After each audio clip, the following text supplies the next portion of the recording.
পর্দা এবং ব্যক্তিজীবন দুই নিয়েই সমানভাবে আলোচনার কেন্দ্রবিন্দুতে থাকেন ঢাকাই সিনেমার মেগাস্টার শাকিব খান। একের পর এক সুপারহিট সিনেমা উপহার দিয়ে যেমন নিজেকে বারবার জানান দিয়েছেন, ঠিক তেমনি দুই ডালিউড অভিনেত্রী অপু বিশ্বাস ও শবনম বুবলির সঙ্গে সম্পর্ক নিয়েও সবসময় সুবিজঙ্গনে আলোচনার খোরাক হয়ে থেকেছেন। গত রোববার ঢাকাই সিনেমার আরেক অভিনেত্রী মিষ্টি জান্নাতের সঙ্গে বিমানে অন্তরঙ্গ সেলফি সামাজিক মাধ্যমে আসার আরও একবার আলোচনার তুঙ্গে উঠেছে শাকিবের ব্যক্তিগত জীবন।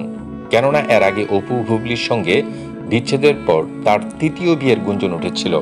শোনা গিয়েছিল শাকিবের জন্য পাওয়া গেছে একজন ডাক্তার পাত্রী, আর শাকিবের সেই ডাক্তার পাত্রী নাকি দাঁতের ডাক্তার মিষ্টি জান্নাত। এই গুঞ্জনের পর বিমানে শাকিব খানের সঙ্গে মিষ্টি জান্নাতের এমন অন্তরঙ্গ সেলফি সোশ্যাল মিডিয়ায় রীতিমতো ঝড় তুলেছে। ঘটনার সূত্রপাত হয় গত রোববার রাতে ভেরিফাইড ফেসবুক পেজে শাকিবের সঙ্গে 3টি ছবি পোস্ট করে দিয়েছেন ভালোবাসার ইমোজি, লিখেছেন দুটি শব্দ লাভ লাভ। ব্যাস, এতেই নেট দুনিয়া শুরু হইচই, চলতে থাকে নানা রকম তর্ক বিতর্ক। তবে এমনই আবহে একটি সংবাদ মাধ্যমের সঙ্গে কথা বলেন মিষ্টি জান্নাত, জানান ঘটনার নেপথ্য কাহিনী। তিনি জানান, কিছু একটা তো বটে, নইলে আমি কেন কলকাতায় আসব। এখনই কিছু বলতে চাই না, সময় এলে জানতে পারবেন।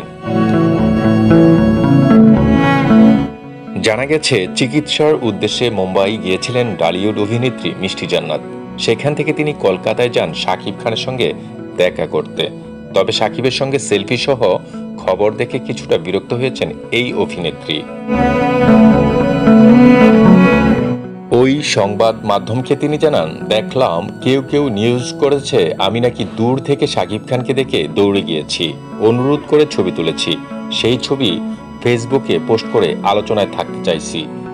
আরে ভাই, সে তো মেগাস্টার, তার কেরিয়ারের বয়স 25 আর আমার নিজের বয়স 27 চলে, তার সঙ্গে ছবি আমি তুলতেই পারি।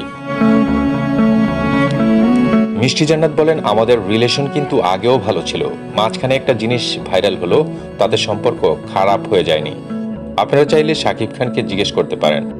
শুধু সেলফি দেখেই এইসব নিউজ করে আর আমরা যে সারা রাত আড্ডা দিলাম সেগুলোর কি হবে? তার ড্রাইভার যে আমাকে বাসায় পৌঁছে দিল, তার কি হবে? আসলে এসব নিউজ দিয়ে আমাদের রিলেশন খারাপ করা যাবে না। তবে মিষ্টির সেলফিতে শাকিবকে মেনে নিতে পারছে না শাকিব ভক্তরা, কারণ কয়েক মাস আগে এক সাক্ষাৎকারে শাকিবকে জড়িয়ে এমন কিছু মন্তব্য করেছিলেন মিষ্টি জান্নাত, যা ভুলতে পারেনি ভক্তরা।